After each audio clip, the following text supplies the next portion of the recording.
자, 오늘은 여호수아 4장 1절에서 24절까지 전체를 다 읽도록 하겠습니다. 오늘 지금 1절에 보면은 하나님께서 여호수아에게 요단강을 건너게 하셨어요. 여호수아가 12지파 중에 한 명씩 뽑아가지고 그들에게 이 미션을 주지요. 사명을 줍니다. 그게 뭐냐 하면은 요단강을 건널 때 그 요단강 안에 있는 돌멩이를 12명의 지파 중이 한 사람씩 대표로 와가지고 그것을 취해가지고 요단강 밖으로 가지고 나가라고 그랬어요. 그걸 뭐 하려고? 기념비를 세우려고 그랬던 거예요. 돌로. 지금처럼 무슨 이쁘게 깎아가지고 세우는 게 아니고 그냥 돌로 12개를 이렇게 쌓아서 돌 무더기를 이렇게 만들려고 했던 거죠. 오늘 4절부터 보면 여호수아는 하나님이 말씀하신 그 말씀대로 그대로 순종을 합니다. 이렇게 하라고 한 이유는 하나님이 하라고 하는 이유가 있을 거 아닙니까?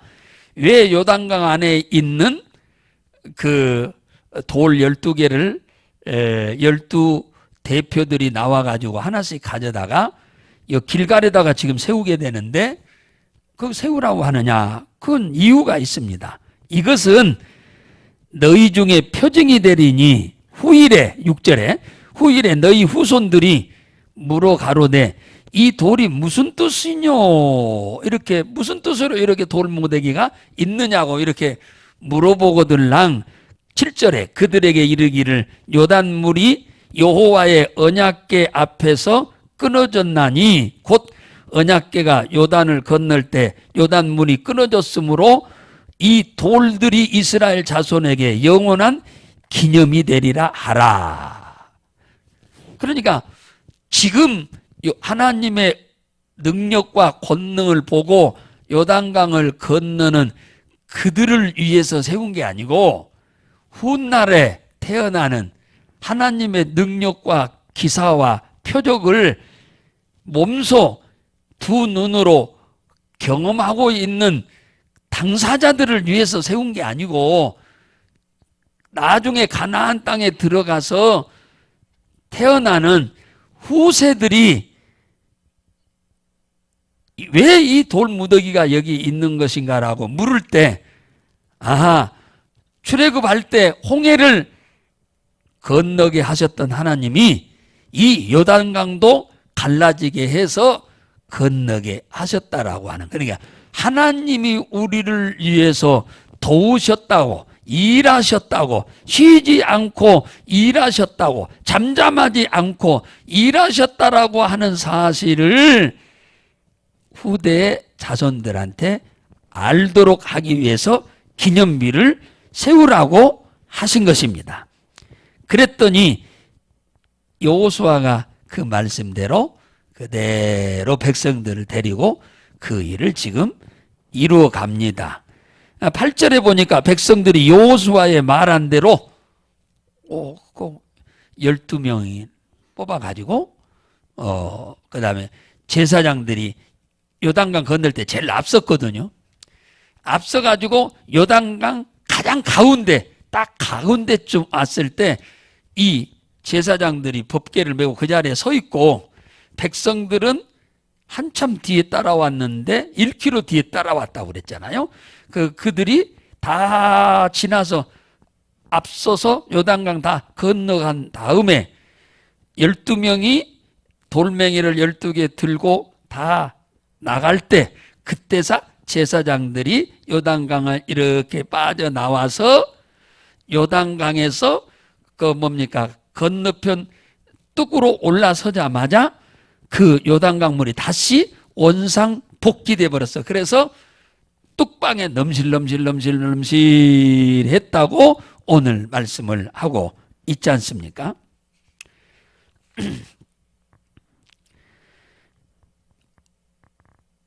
왜 이 기념비를 이 길갈에다가 18절에 보면은 요단강 올라와 가지고 그 길갈에다가 지금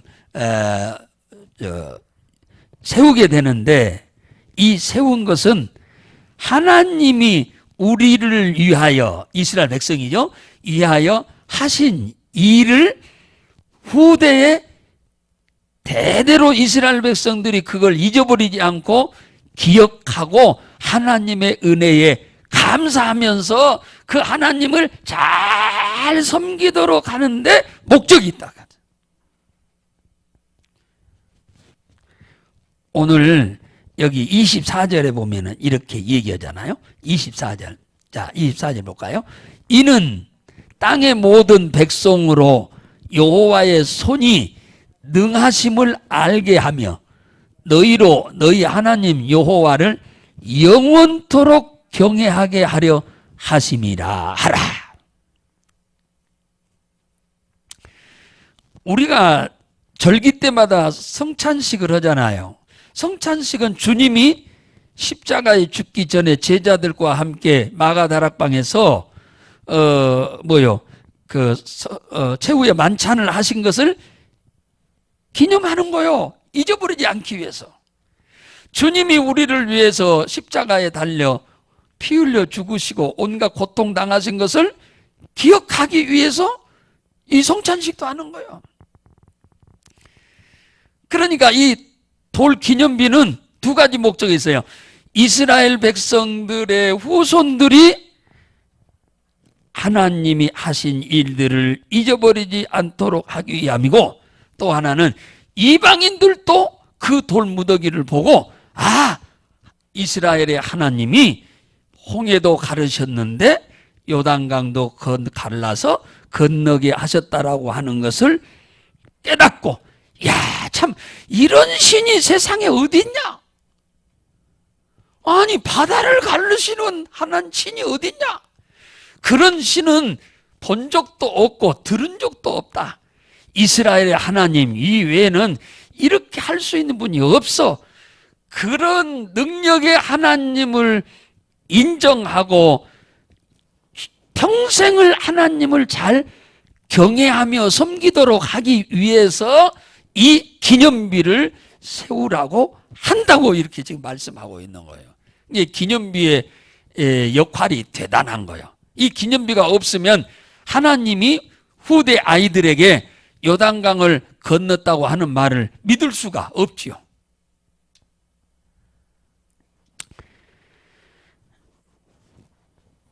사랑하는 우리 성도 여러분이요, 우리의 삶 가운데 하나님께서 행하신 이적도 있고 기적도 있고 치유도 있고 축복하신 사건들이 한두 가지가 아닌데, 하나님이 우리를 위해서 복을 베푸신 것들을 우리는 우리의 가족이 첫째는 알아야 하고, 둘째는 우리의 자손들이 알아야 하고, 우리 형제들, 친척들, 친구들, 같이 신앙생활하는 우리 성도들과 또 이웃 그리스도인들이 함께 알아야 돼요. 하나님이 나를 이렇게 축복하셨다라고 하는 사실을 여러분들이 몸소 뭐가 돼야 하냐? 기념비가 돼야 돼. 아, 나를 보면 여러분 자신, 아, 김진선 목사를 보면은, 아, 정말로 하나님이 살아계셔.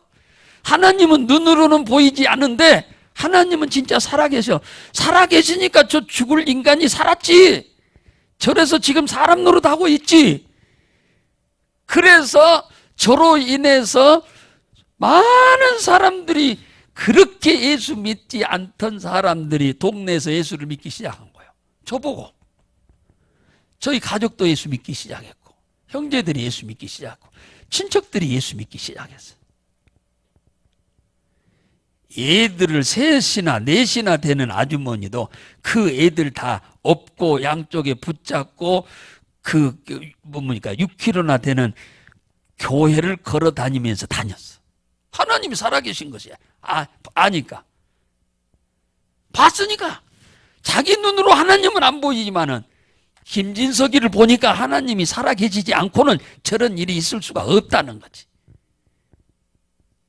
그래서 내가 기념비가 되어서 나를 보고 예수 믿고 구원받은 사람이 엄청나게 많았어요. 그때 당시 그 동네에서만 그랬다. 동네에서만도 그랬다니까. 동네가 뭐 한두 군데가 아니지. 동서사방으로 많으니까. 이게 동서사방에 있는 모든 사람들이 우리 집 앞으로 전부 서로 이렇게 왔다 갔다 해야만 되니까 모르는 사람이 없지. 사랑하는 성도 여러분이요, 오늘 하나님이 베푸신 능력과 축복을 지금 겪고 있는 이 이스라엘 백성들은 다 아멘 할렐루야 하고 춤을 추며 감사해 영광을 돌리는데 후대의 아이들은 모른다고 말이에요. 그걸 알도록 하기 위해서 기념비를 세우라고 한 겁니다.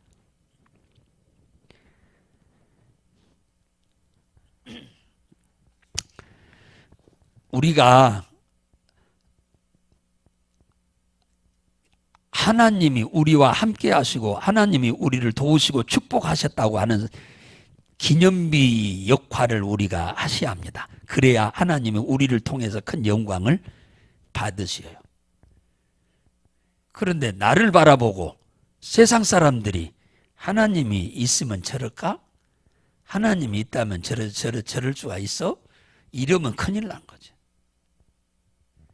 저 사람 보니까 하나님이 계신 것이 틀림없어. 나는 하나님 안 봤지만은 하나님 계시니까 저런 사람이 저렇게 살지, 하나님 없으면 저렇게 되겠어? 이렇게 돼야 돼요.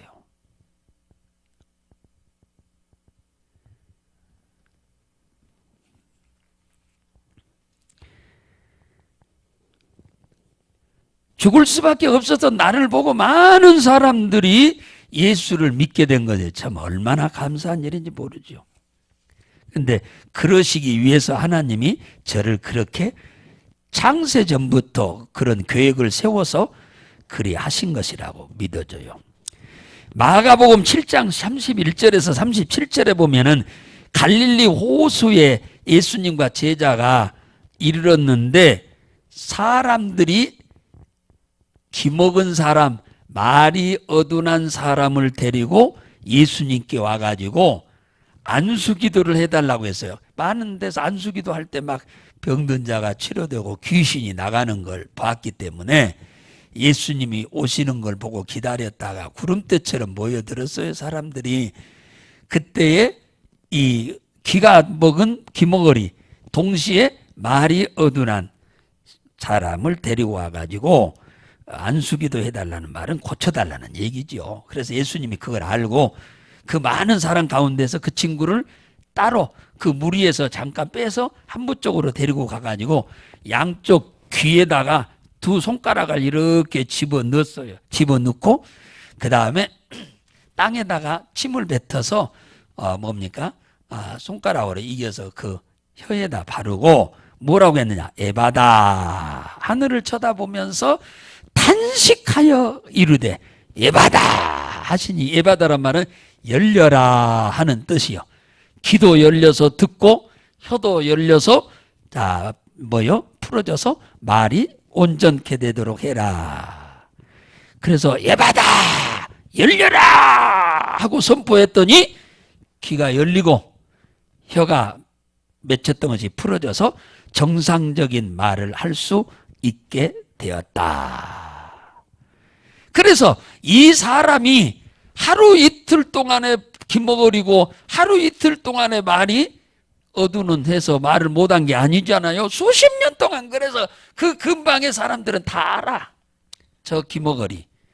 벙어리, 완전한 벙어리는 아니지만 말을 조금씩 더듬거리면서 하는 이 무슨 말인지 처음에 만나는 사람 못 알아먹을 정도로 그런 말을 하는 친구가 어느 날 갑자기 귀를 잘 듣고 말을 잘 하니까 사람들이 놀랄 거 아니에요. 어떻게든 이렇게 됐냐 그러니까 예수님이 나를 이렇게 고쳐 주었다라고 해서 이 사람이 돌아다니면서 수많은 사람들한테 복음을 전했다 그러잖아요. 그러니까 그 친구가 기념비가 된 거예요.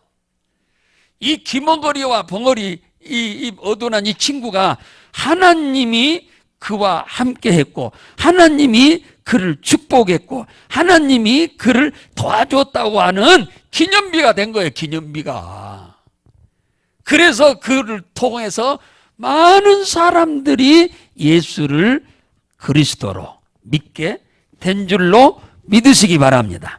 누가복음 8장 26절에서 40절에 보면은 거라사라고 하는 곳에 군대 귀신이 들린 사람이 있어요. 귀신이 들리니까 어느 날 갑자기 다니던 직장도 안 나가고 그 다음에 집에서 가출하고 그 다음에 뻘거벗고 뭡니까? 뛰쳐다니고 그 다음에 노숙은 아니지만 무덤 밑을 파고 그 땅에 그 구덩이에서 잠을 자고 그러니까 정상적인 사람이 할 수 있는 일이 아니잖아요. 근데 귀신이 들어가면 사람이 정상적인 삶을 못 살아. 그랬는데 예수님이 그를 만나가지고 귀신을 쫓아줬어요. 그랬더니 그가 정상적인 사람이 된 거예요. 제자들이 그 모습을 보고 놀란 정도가 아니라 그 동네 사람들이 아주 지긋지긋한 친구인데 제정신이 딱 됐어. 놀래버린 거예요. 동네 사람은 말할 것도 없고. 그래서 본인이 예수님을 따라서 제자가 되겠다고 하는 생각을 갖고 따라가려고 하니까 예수님이 너는 따라오지 말아라. 나는 너를 제자로 삼지 않아. 너는 곧바로 집으로 가서 예수님이 너에게 어떻게 큰 일을 행하신 것을 일일이 네 가족들에게 전해라. 그랬어. 일일이. 왜? 집에 가니까 아니 집 나간 지가 지금 며칠이고 몇 달이고 산에서 지금 뻘거벗고 다니면서 산에 살고 있는데 제정신이 돼가지고 옷 다 입고 집으로 돌아왔으니 안 놀라겠습니까? 어찌 된 거냐고 물어볼 거 아닙니까? 예수가 나를 이렇게 고쳐주었다. 당연히 그 얘기를 하지요. 그러니까 완전히 이 친구가 하나님이 살아계시다는 기념비가 된 거예요. 하나님이 그를 도우신 기념비가 된 거예요. 이걸 부정할 사람이 아무도 없지. 그 도시에서 다 모르는 사람이 없으니까. 그 가족은 말할 것도 없고 부모 형제는 말할 것도 없고 친척들은. 그래서 이 친구가 그 거라사 바닷가에 있는 이 성내 온 성을 다 돌아다니면서 복음을 전했다. 예수님이 나를 이렇게 고쳐줬다. 그동안에는 제정신이 아니니까 귀신한테 홀려가지고 그리 다니면서 사람들 불편하게 무진장했죠. 그러니까 참 죄송했다고 내가 참 귀신한테 붙잡혀서 내가 이렇게 그동안에 참 무례하게 행하고 참 불편하게 해서 죄송하다고. 다 이제 예수의 은혜로 내가 이렇게 새 사람 됐습니다. 그러니까 예수 믿으세요. 아니 이걸 어떻게 부정을 해. 모든 사람이 저 친구가 저 엉망진창인 귀신 들린 사람인 줄 모르는 사람이 없는데 하루아침에 제정신이 돼가지고 나타났는데 어떻게 하나님이 계시다고 하는 것을 부정하고 예수가 하나님이라고 하는 것을 부정할 수 있는 사람이 어디가 있냐고 말이에요. 그가 기념비가 된 거예요. 하나님이 일하신 기념비가 된 거예요. 우리를 통해서 하나님이 일하신 것에 대해서 우리는 우리의 삶 속에서 기념비 역할을 할 수 있기를 주의 이름으로 축원합니다. 믿지 않는 이웃들에게 기념비가 되죠. 또 우리의 믿음이 적은 후대 자녀들에게 여러분들에게 하나님이 행하신 기념비가 되셔야 돼요. 여러분들이 기념비가. 그런가 하면 기념비로 우리가 세워야 하는 거예요.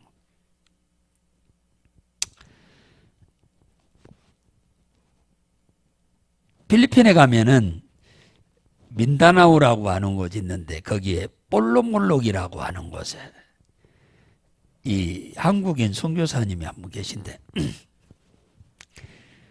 거기 가면은 난 방문을 했는데 거기 이 교회를 이쁘게 잘 지어놨어요. 그래서 근데 그 교회 앞에 들어가는 입구에 이게 돌비를 하나 멋있게 새카맣게 해가지고 글씨를 써놨어.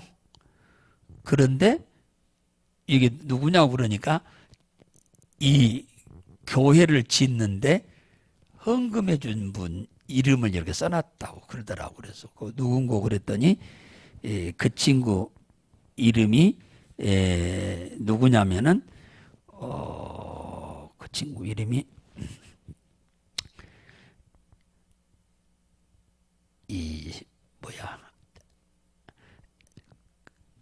전라도 사는데 아버지는 목사님이고 그 아들 그 친구가 군대를 갔는데 군대에서 사고로 죽었답니다. 그래서 정부에서 국방부에서 사고로 인해서 죽었으니까 그 보상비로 2천만 원을 줬대. 그때가 2000년도인데 2000년도. 그래서 그 돈 가지고 아버지가 아들이 사고로 인해서 받은 돈을 갖다가 써버리면 되겠냐. 그래서 그 돈을 그 송교사님한테 보내가지고 그 교회를 짓도록 이쁘게 아주 이쁘게 잘 지어놨어. 짓도록 했다고 그래요. 그래서 그 앞에다가 그 돌비를 이렇게 딱 기념비를 세워놨더라고. 2천만 원 들어서. 아들이 사고로 죽은 그래서 국가에서 보상받은 돈을 갖다가 송교지에 교회를 세우도록 한 거죠. 그 기념비 거기다 세워놨으니까 누구든지 보면은 그 교회가 존재하는 한은 누가 어떤 사람, 어느 나라 사람, 누가 무슨 연유로 이 헌금을 했는지 거기 싹 내력을 써놨어. 제가 그 가봤던 데가 하도 오래돼서 이름을 잊어버렸는데 그 기념비가 하나님 앞에 사람이 기억하는 것도 중요하지만 하나님이 베푸신 은혜에 감사해서 그 기념비를 세울 수 있는 것 얼마나 감사한 일이에요. 우리도 이 땅에 잠깐 살다 가는 건데 우리가 선교비를 후원하는 것도 기념비가 됩니다. 네, 거기서는 그렇게 다 기록을 해놔. 네. 열악한 아이들에게 후원비를 보내서 그들이 학교를 다니면서 신앙생활 하도록 해서 잘 자라게 하는 거, 그거 진짜 기념비지요. 그 애들이 앞으로 자라서 지도자가 돼가지고 복음을 엄청나게 많이 전할 것이니까. 그 애들 자체가 기념비요. 예, 돌아다니는 기념비요. 사람을 살리는 기념비요. 오히려 이 여기 요단강을 갈랐던 그것을 기념하기 위해 돌비 세우는 것보다 더 위대한 기념비요. 우리가 전도를 해서 한 사람의 영혼을 구원해서 하늘의 생명책에 기록되도록 하는 것이야말로 기가 막힌 기념비 중에 기념비입니다. 기념비. 우리가 주님이 베푸신 은혜 감사해서 그 예물을 드릴 수 있는 것 또한 그것도 기념비죠. 하나님이 다 기억하시는 하늘나라 생명책이 아니라 기념책에 우리가 행한 행위에 축복을 주실 행위록에 기록한 기념비가 되는 거예요. 그래서 첫째는 내가 기념비가 되어서 많은 사람들이 예수를 믿도록 하는 것이 가장 아름다운 기념비고, 또 하나는 내게 베푸신 하나님의 은혜에 감사해서 여러 가지 방법으로 우리는 기념비를 세울 수 있습니다. 그래서 훗날에 오늘 이 자리에 계신 우리들이 앞으로 뭐 20, 30년이면 이 자리에 계시겠습니까? 한두 분, 몇 분 빼놓고는 다 안 계시겠죠. 나이 드신 분들은. 그때 우리 교회 참 이런 분이 계셨다고. 참 그분 참 훌륭하셨다고. 그분 참 새벽기도 열심히 하고 참 기도 열심히 하시더만 다 이렇게 자손들이 다 복을 받았다고. 다 큰 일을 행하셨다고. 그렇게 후대에 믿음의 후배들이 여러분들을 보시고 기억하고 있다가 신앙생활을 잘해서 평생을 하나님을 경외하고 그들도 역시 복을 받고 살 수 있도록 하는 우리들이 기념비가 다 될 수 있기를 주의 이름으로 축복합니다.